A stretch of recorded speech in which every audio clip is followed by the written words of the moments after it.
Hello, welcome back to my channel. അപ്പോൾ ഇന്ന് എന്താണ് നമ്മൾ വീഡിയോയിൽ കാണിക്കാൻ പോകുന്നതെന്ന് വെച്ച് കഴിഞ്ഞാൽ രാവിലെ എണീറ്റിട്ട് വളരെ പെട്ടെന്ന് സിമ്പിളായിട്ട് തയ്യാറാക്കി എടുക്കാൻ പറ്റുന്ന ഒരു കിഴങ്ങ് കറിയുടെ റെസിപ്പിയാണ് കേട്ടോ കാണിക്കാൻ പോകുന്നത്. ഇത് തയ്യാറാക്കുന്നതിനായിട്ട് വളരെ എളുപ്പമാണ്.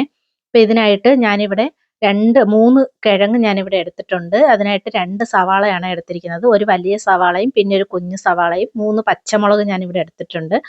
അപ്പം നമുക്ക് കിഴങ്ങിൻ്റെ തൊലിയെല്ലാം നല്ലതുപോലെ ഇതുപോലെ ചുരണ്ടി വൃത്തിയാക്കി എടുക്കാവുന്നതാണ്. ഇനി നല്ലതുപോലെ വൃത്തിയാക്കി എടുത്തതിന് ശേഷം സവാളയുടെയും തൊലിയെല്ലാം നല്ലതുപോലെ ചെത്തി വൃത്തിയാക്കി കൊടുക്കുകയാണ്. ഇത് ഞാനിവിടെ കഴുകി വൃത്തിയാക്കി എടുക്കുന്നുണ്ട്.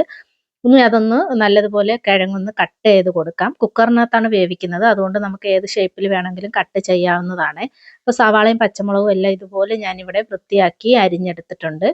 ഇനി ഒരു കുക്കർ സ്റ്റൗവിനകത്തോട്ട് വെച്ച് കൊടുത്തിട്ടുണ്ട്. അതിനകത്ത് എണ്ണ ഒഴിച്ച് കൊടുക്കാം. എണ്ണയൊന്ന് ചൂടായി വരുന്ന സമയം കൊണ്ട് കടുക് പൊട്ടിച്ച് കൊടുക്കുകയാണ്. അതിനകത്ത് ഉഴുന്നാണ് ചേർത്ത് കൊടുക്കുന്നത്. അപ്പോൾ ഉഴുന്നിൻ്റെ നിറം ഒന്ന് മാറി വരട്ടെ. സമയം കൊണ്ട് 2 വറ്റൽമുളക് ഞാൻ ചേർത്ത് കൊടുക്കുന്നുണ്ട്. 2 തുണ്ട് വെളുത്തുള്ളി ഇട്ട് കൊടുക്കാം. കുറച്ച് കരിവേപ്പിലയും കൂടി ഇട്ട് കൊടുത്ത് ജസ്റ്റ് ഒന്ന് ഇളക്കി കൊടുക്കുന്നുണ്ട്. നല്ലതുപോലെ ഇളക്കി കൊടുത്തതിന് ശേഷം ഒരു 1/4 ടീസ്പൂൺ മഞ്ഞൾപ്പൊടിയാണ് ഇട്ട് കൊടുക്കുന്നത്. ഇനി ഞാൻ അതിനകത്തോട്ട് 2 പച്ചമുളക് ഇട്ട് കൊടുക്കുന്നുണ്ട്.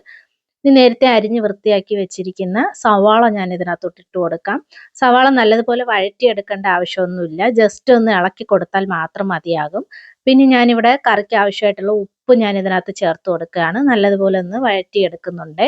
അതിനകത്തൊന്ന് പിടിച്ചു വരാനായിട്ട്. പിന്നെ ഒരു നുള്ള് ഗരം മസാല പൊടിയാണ് ഞാൻ ഇതിനകത്തോട്ട് ഇട്ട് കൊടുക്കുന്നത്. ഗരം മസാല പൊടി ഇട്ടില്ലെങ്കിലും കുഴപ്പമില്ല. ഞാനിവിടെ ഒരു നുള്ള് ഗരം മസാല പൊടി തന്നെയാണ് ഇട്ട് കൊടുക്കുന്നത്.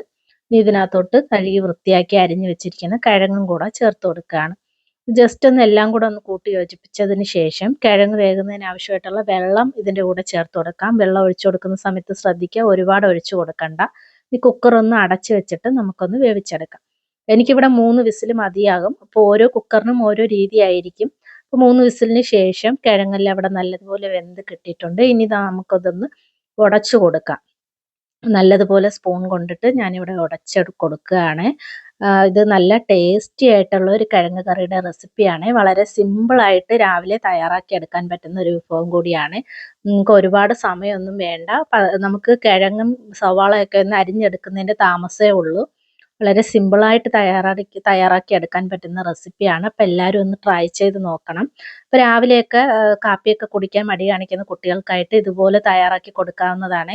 ചപ്പാത്തിക്കും പൂരിക്കും ദോശയ്ക്കും എല്ലാം ഒരുപോലെ കഴിക്കാൻ പറ്റുന്ന റെസിപ്പിയാണ്.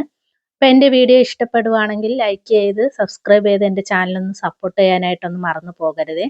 അപ്പം ഞാനിവിടെ ഒരു ദോശ ചുട്ട് കൊടുത്തിട്ട് അതിൻ്റെ സെൻറ്ററിലായിട്ടൊക്കെ ഒന്ന് വെച്ച് കൊടുത്തിട്ട് ദോശ എനിക്ക് ഇളകി പോരാനായിട്ട് കുറച്ച് ബുദ്ധിമുട്ടുണ്ടായിരുന്നു. അപ്പോൾ ഇതുപോലെയൊക്കെ നമ്മൾ രാവിലെ എണീറ്റിട്ട് വെച്ച് കൊടുക്കുകയെന്നുണ്ടെങ്കിൽ കുഞ്ഞുങ്ങളൊക്കെ നല്ല അടിപൊളിയായിട്ട് കഴിച്ചോളും. അപ്പോൾ എല്ലാവരും ഒന്ന് ട്രൈ ചെയ്ത് നോക്കണേ. അപ്പോൾ അത്രയേ ഉള്ളൂ. ടാറ്റാ.